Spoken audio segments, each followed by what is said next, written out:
So draft zero as a Uh-huh. thing has been successful to a point, but what I've found is that by only staying at the kind of surface level of, oh, well then this happens, and then this other thing happens, and oh, this other cool thing happens, I'm not getting the depth of character that I want, and I think that I may be missing the point here.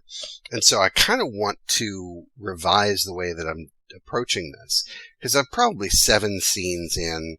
I've got like the first, I don't know, 20% of the thing mapped out. If I just wrote it straight like that, it would feel really good. As a narrative, it's going to be good. But I think the decisions that I would make from here forward might be different if I actually wrote those 7 scenes and experienced the character wrestling with decisions and introduced new people. So I kind of feel like this whole thing where I'm like, Draft Zero's the way to go. That might have been complete bullshit. And now I'm like, I recorded that and put it into the world and like, okay. So what do you think? Well, I think that somebody out there is going to do Draft Zero, and that somebody was me. I mean, you know, we've talked about before, whenever I get into pieces, whenever I get into a lot, just sort of, I find a sentence, I find a phrase, I find an idea, and then it's like, that's the point, and I just go. I'm like, that's the first, what a great first line, what a great first idea, and then I go after it. And I think for this one, I wanted to be a little bit more, I wanted to explore the world through that idea of a Draft Zero first. And so I think I got about, well, I can actually tell you, I wrote a Draft Zero of the beginning of my novel, and I think that I have gotten to the end of Draft Zero in 14,000 words. I'm at 14,000 words for my novel. Okay.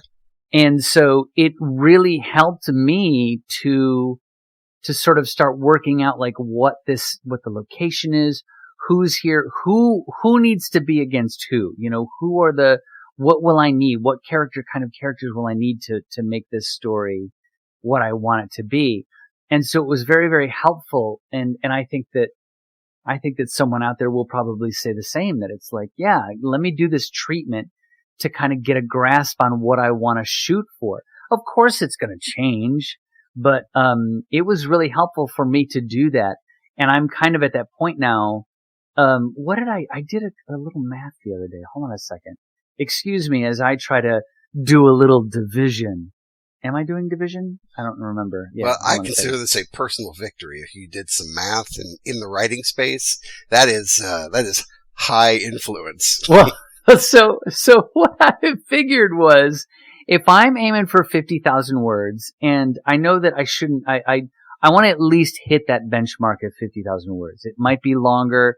I do not want it any shorter. I need to like make something nice and long. Yeah. I've kind of divided 50,000 words by 50,000 by 3, and I came up with 16,666.6667 words, which, because I'm sort of trying to I want to do like a loose 3-act structure so that I know where I'm at. You know, it's like, okay, if I'm at 14,000 words right now, I got about 2,000 more words to play with. Let's start really getting into the action. We really need to put these people in some shit. We really need to start dragging them, you know, make them start smashing into each other, see what happens for my plot and things like that. So yeah, I think I might have to, at this point, for me, that I'm sort of at the general end of Act 1, where I've sort of introduced everybody I want to introduce.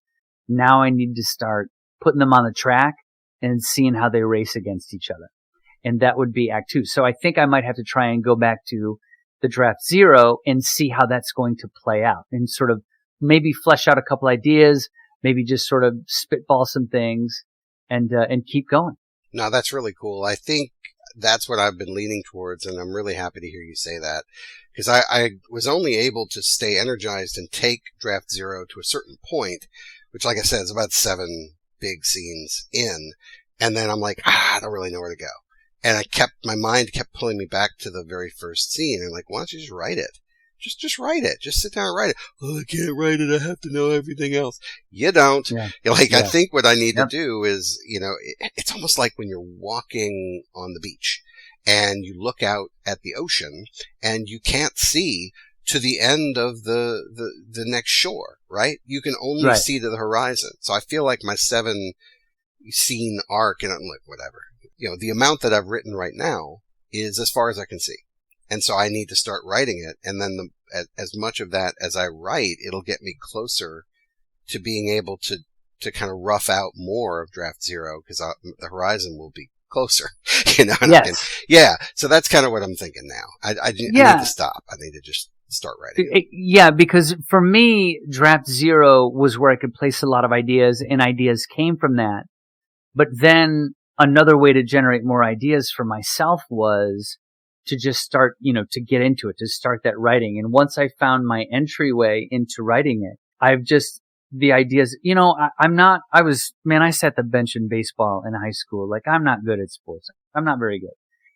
But I do remember, sometimes baseball players say when they're on a good hitting streak, the baseball looks like the size of a melon. Like, it's so big to them. And I think I feel what that's like, because right now, because I'm in the early stages of writing it, because I'm only 14,000 words in, it's so easy. I cannot wait to get back to it. And the ideas keep floating in because of the writing that I'm doing. It's like, oh man, this would happen. Oh, and then this person would say this. That's right. They would say that, and that would, blah, blah, blah, blah, blah. And so at this point right now, I can't wait for like 3 or 4 episodes. I'm going to come on. I'm going to be like, I hate this novel. I hate it. I hate writing. I hate everything. I hate everything. Art, I'm going to give it to you and you can finish the book. But right now I'm having a lot of fun. So I think you've got to find that balance between trying to plot it out and then just getting into it, because I really like it, because I usually can't wait. I don't want to wait. I don't want to be like, we've talked about it, writing a draft 0. It was anathema to me. I'd just be like, no, I want to get right into it. But they work hand in hand now, and that's what I'm really excited about.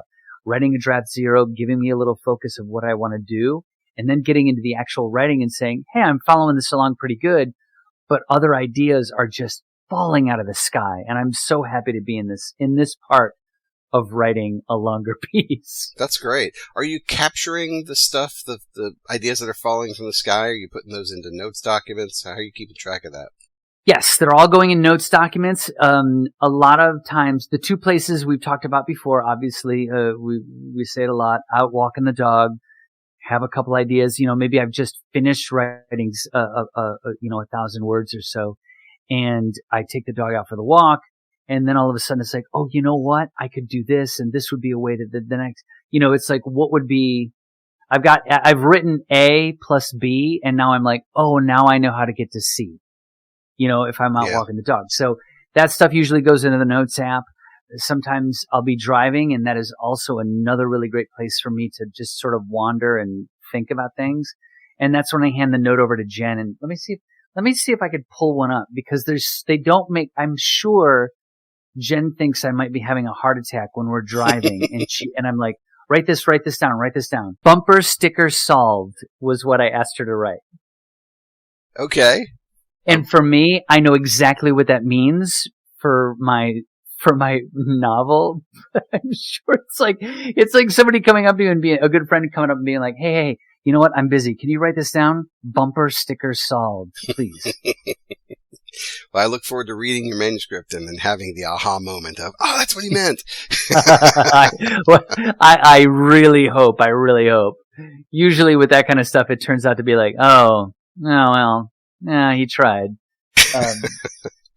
But you told me the other day, you sent me a text, and you were like, I did a quick overview of the attitude of my latest novel, and Bleak. Do you want to talk about that a little bit? Yeah, okay, I could do that.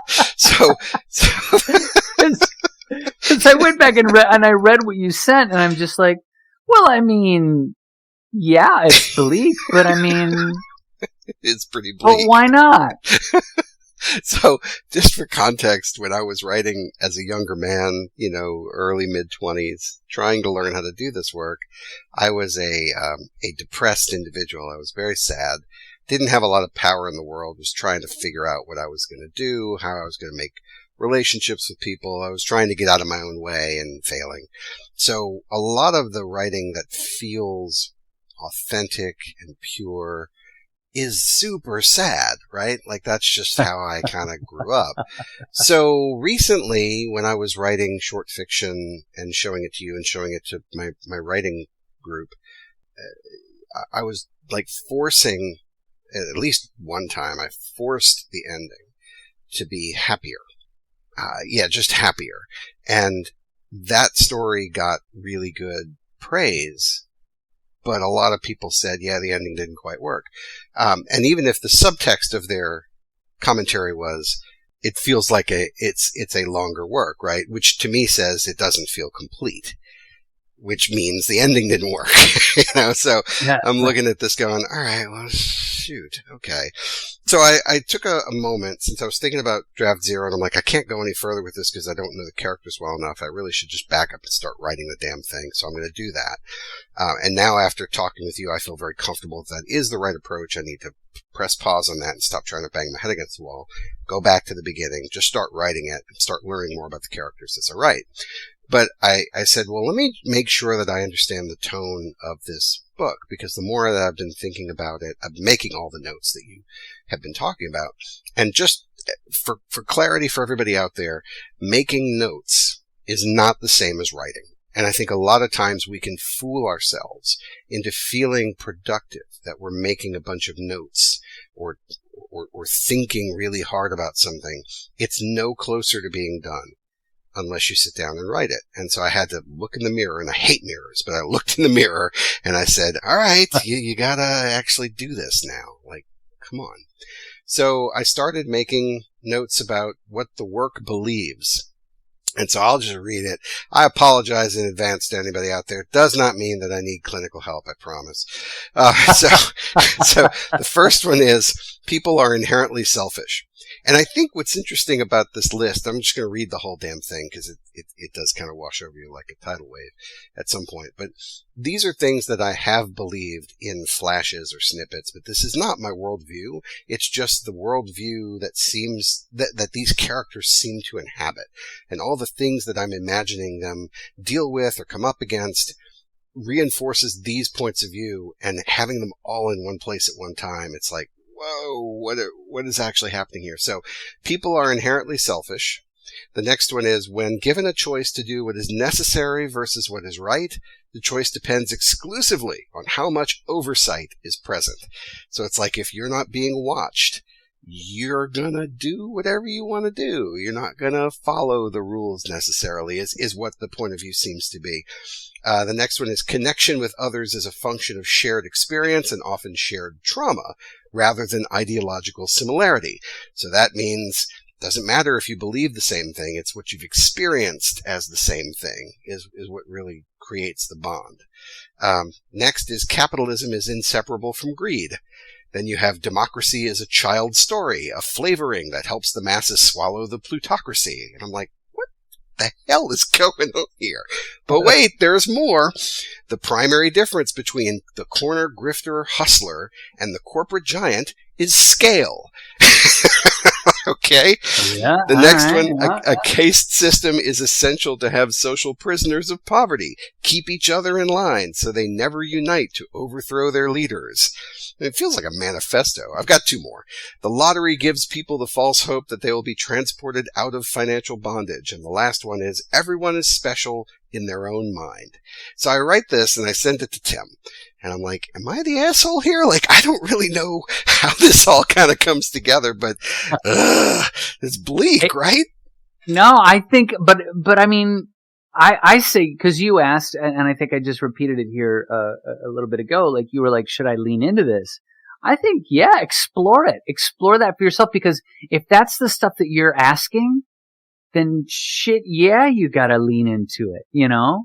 I mean, I'm very excited. I think you're gonna write something. You're gonna take on all this stuff in a sort of like Mel Brooks kind of way, right? I have no idea. I hope not. You can't torque them out of anything. lots of fart jokes. Yes. But no, I think I say lean into it. I say explore it because, I mean, you're writing, but you're kind of also, you're writing for yourself, And so one of the things that I'm doing, because I mean, all of this stuff, I'm just as bleak. I'm just wrapping mine in some, stupid candle shop heist murder noir. Murder? Do I have a murder in my book? Anyway. Have you settled on murder? I don't know. Yeah. I think I need to have one. It's noir. But anyway, so I'm exploring the questions that I'm dealing with right now. I've got my job and I hate my job. I've decided to become someone that has like a salaried position, and the people I, work with are very nice, but it's a job. Nobody wants to do a job. So I'm exploring that through this writing, and I say, if this is what's coming to your mind, if this is the thing that you're thinking about, lean into it, really dig deep, do it. And then it just sort of becomes a matter of like, how much of yourself do you want to expose? I mean, do you want to, go full on into making this novel a sort of therapy session for you? Or do you just want to kind of take elements because you feel comfortable working with these ideas and push those forward? It's whatever you feel like. Well, I mean, that's the thing. If I came to you and said, this is exactly what I believe, and I'm going to write a novel that expresses this manifesto in fiction, okay, but that's not what I believe necessarily. I mean, I could see these points of view pretty clearly from some of the characters' perspectives. Like, there's a couple of characters in mind who absolutely would just dial into this. And I'm interested to see what they do and how they kind of come out the other side of the story. Like, I'm really thinking that my main character, who I still haven't decided whether he's the villain or not, right? But my point of view character from the beginning of the book is this guy who's kind of like a compliance safety officer at this company that terraforms this planet. And his whole gig is he's trying at the outset, is he's got this girl, that he's trying to lure to this planet, and he makes her a promise that he can't keep, and it has to do with housing. And so he's promised that he's going to get into this lavish, it's called the Marble, it's this ecosystem that models what Earth used to be before Earth was ruined. And so he goes to his boss to figure out how he can accelerate, getting a spot in the Marble. So it starts off very banal, in my opinion, like this guy's just trying to get better housing. And it quickly turns into him changing the rules of a particular game where he uncovers the fact that the leadership of the company basically forges elections and forges, reality. They kind of just make it up, and they base their decision making on who gets to make the choice as a result of a poker game. They have a monthly poker game. And so when he finds that out, he wants to get a seat at the poker game so he can try to win and set the rules, because that's his into the Marble. So it's this whole like smoky backroom thing. And I'm like, where the hell did that come from? I didn't plan on that at all. So I'm really interested to just start writing it, because I can see that my imagination will collide with these sort of preconceived plot points and allow the story to spin off into new directions. And that's pretty exciting, because as I've said before, the whole reason I want to write is to discover new things, and that's the perfect way to do the discovery. Yeah, I think, it feels like the pump is primed and you're just ready to unleash. I think I just need to start. The research for procrastination has been one of my most consistent problems. And I think I've gotten to a point now where I've done enough research and I can just set aside all the foolishness that I was putting in front of me. And I think this game that I've been working on, and, I'm almost 20,000 words into that rule book. So I have been writing, but it's taken me away. And I think I need to balance doing that work with this work. I shouldn't go, well, I have to wait until the game's done, which might be a year from now. So I've got to be able to kind of, make that transition and do both. Yeah. Yeah. And, and I think we talked about you working out your math problem to figure out how much time you need to write and things like that. And, I took that and I've been just making a chart of my progress, mainly because I wanted to see myself. And so, I am shrugging off so many like things, like this doesn't feel like it's a long chapter. This doesn't feel like it's long enough. I go back to, the outtake of David Lynch saying like, who gives a shit how long a scene is? Of course that's for television, and of course it's for Twin Peaks, the greatest piece of art ever made. But I'm right now hitting 1,000 words in about 45 minutes. And so I'm only doing 1,000 words at a time. And so that's roughly each time is about like a part. So I don't think I'm going to have chapters. I think I'm just rolling through with this long piece. Maybe I'll have to, organize it later, like taking parts and making it into a chapter or something like that. But for right now, I'm trying to just ignore all of the stuff that it makes me feel like, but shouldn't it be like this? Or shouldn't I have a thing here? Or shouldn't something happen? And just doing the writing. So, yeah.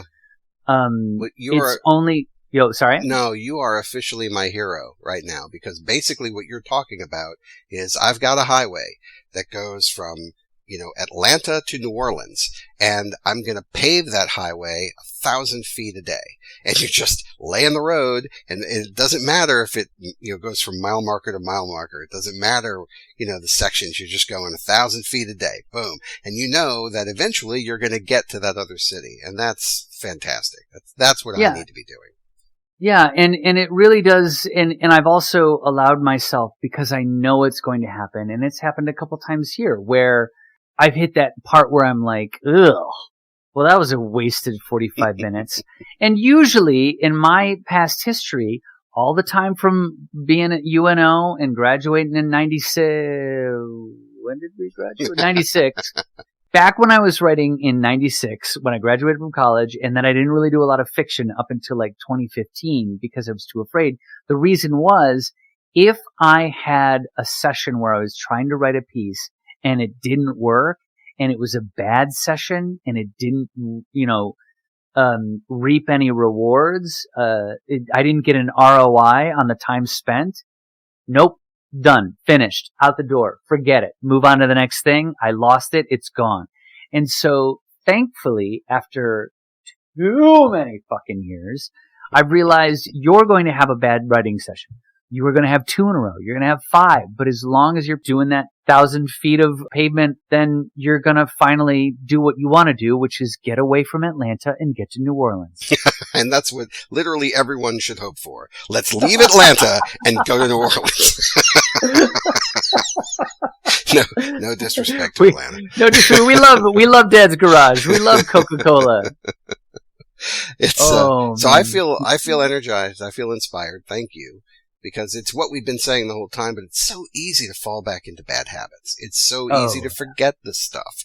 And it is really just as easy to kind of look at the task and go, let me just do a little bit. You're doing 45 minutes at a time. I don't know that I could do 1,000 words in 45 minutes, I'll be honest. I'm more of a bleeder. I mean, my 45 minutes might only be 200-300 words. Like, we'll see. Yeah. But I'm okay. So if you're out there setting a time limit for yourself, because that's the amount of time you can carve out, then don't feel bad about the word count. It doesn't matter what the word count is. I mean, if you have unlimited time and you want to set a word count and it takes you 2 hours to reach it some days and it takes you 4.5 on other days, if you're the kind of person who has unlimited time and you want to do the word count, do that. But do it the way that encourages you to make progress.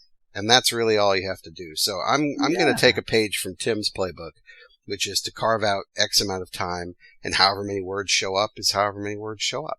Yeah. I mean, it's good. I would love to have unlimited time. If you have unlimited time out there, I hate you because you got rich parents. Especially if you're in Atlanta. If you're in Atlanta and you have unlimited time, no disrespect to Atlanta. No disrespect. We love Dad's Garage. We love Coca-Cola. And that's the thing about it too. Like, I so often, it's a keeping up with the Joneses, and I've done that even before we had social media. I am horrible at that. Whenever I see someone that's got another publication out, or somebody that I just wrote another 10,000 words this weekend and feeling good, you gotta like take that page from NASCAR, man. You gotta run your own race. Run your own race. Whatever your word count is, that's amazing.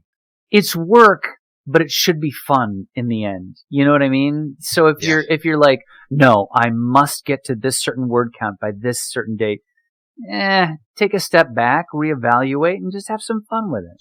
Well, sometimes, I mean, that's a great point, because sometimes when you rush and put the artificial constraint of I must have X number of words by certain date, then those words might not be very good, and you may be in a headspace where you're talking yourself into keeping them that way because you want to hit the deadline.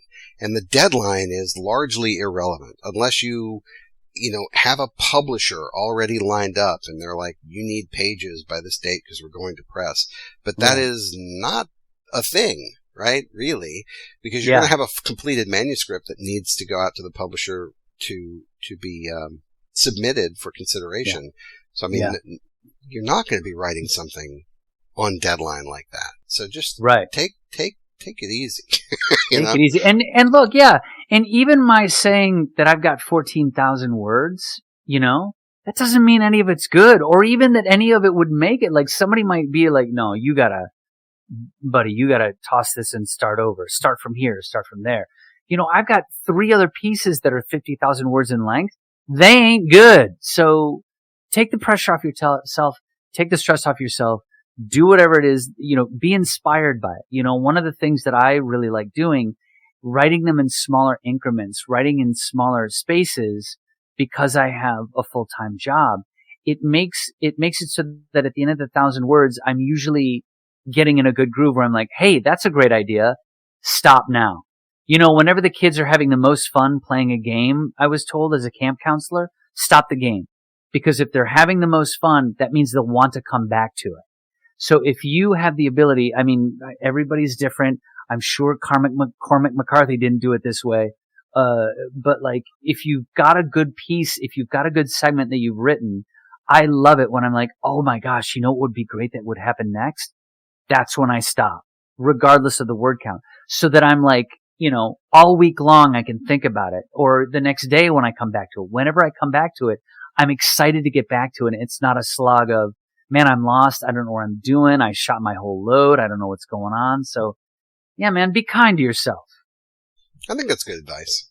Well, I'm really happy to move forward with this new approach. And it's not really new, but I just sort of have fixed it now in my mind, where draft 0 is just as much of it as you can see in the distance, which for me happens to be about 7 scenes right now.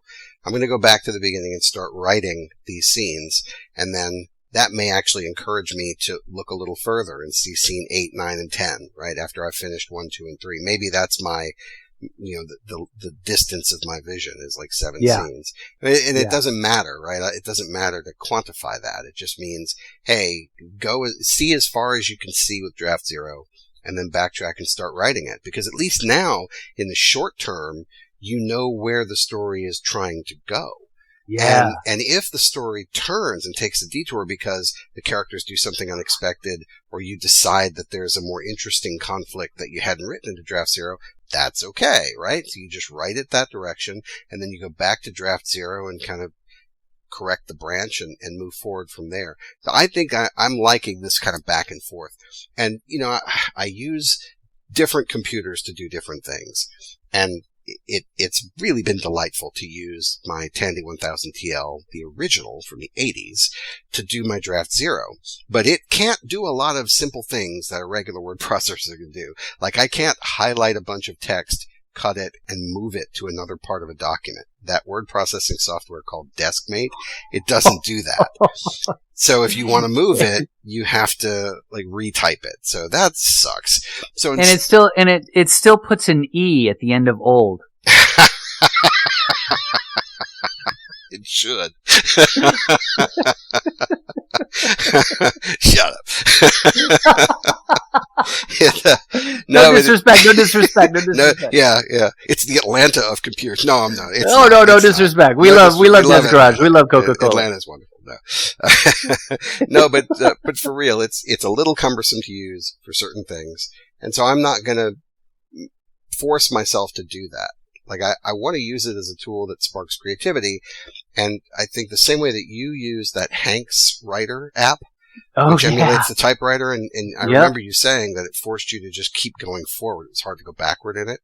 Yeah. This thing does kind of the same thing for me. So I'm just going to continue to move forward after I've done the writing, but I'm going to do the actual writing on my real computer, which has a fully functioning version of Word and a giant monitor. And yeah, so I'm excited to kind of use the tools properly. Yeah, that's great. I'm excited to see what you're going to come up with. With all of this that you've been telling me about, I'm excited about it. The bleakness. The bleakness. The whole story feels like it takes place in the dead of night. Like when, you know how you can tell the quality of light when you think about a scene? So if you have a picnic in the park, generally that's bright, sunshiny.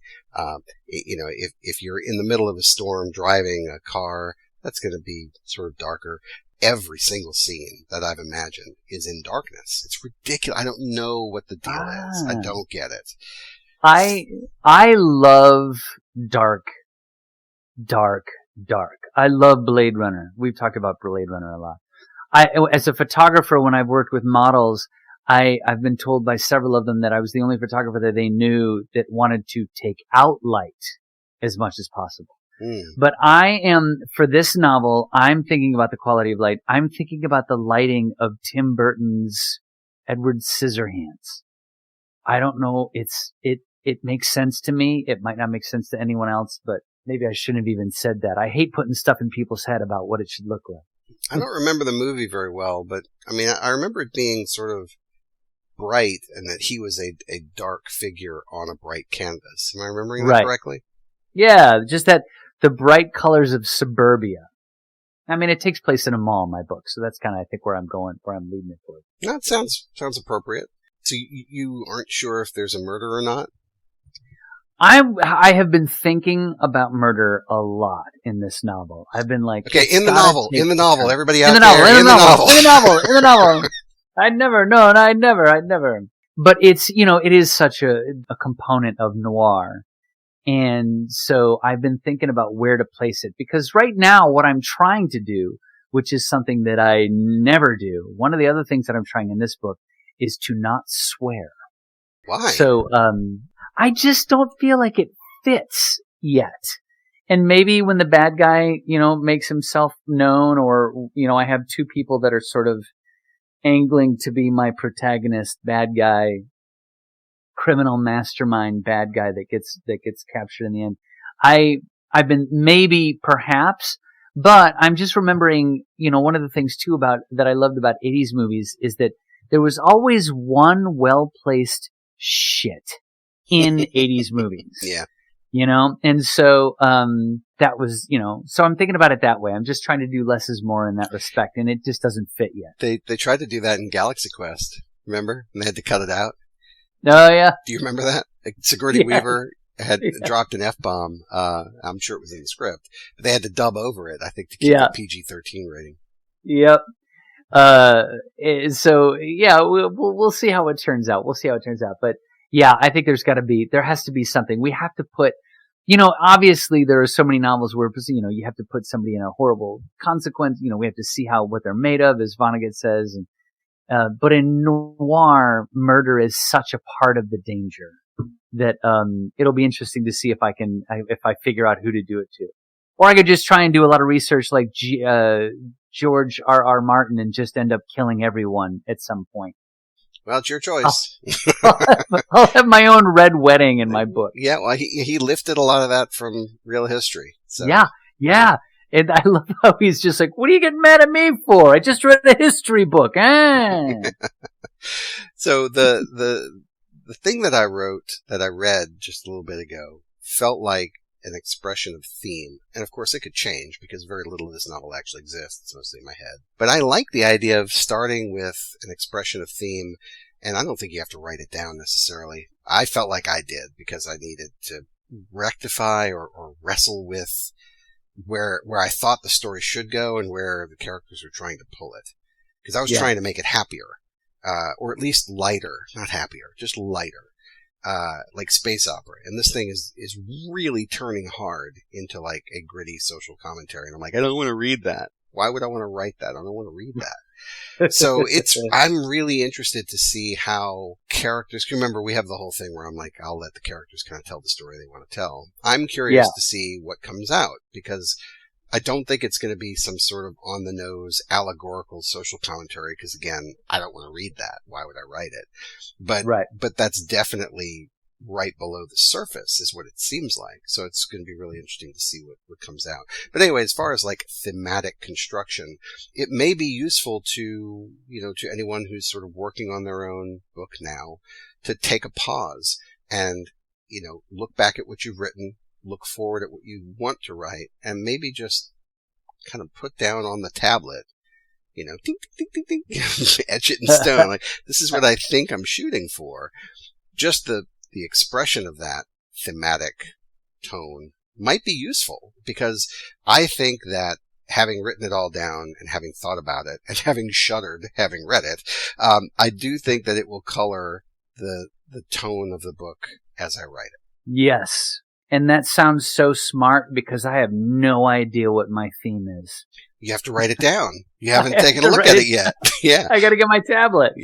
All you've been doing is just telling the story like some writer or something. Gosh. I guess I'll go back. I have to figure my theme out, and then I'll have to come back to you for next week's episode on fun. theme. Yeah, that'll be fun.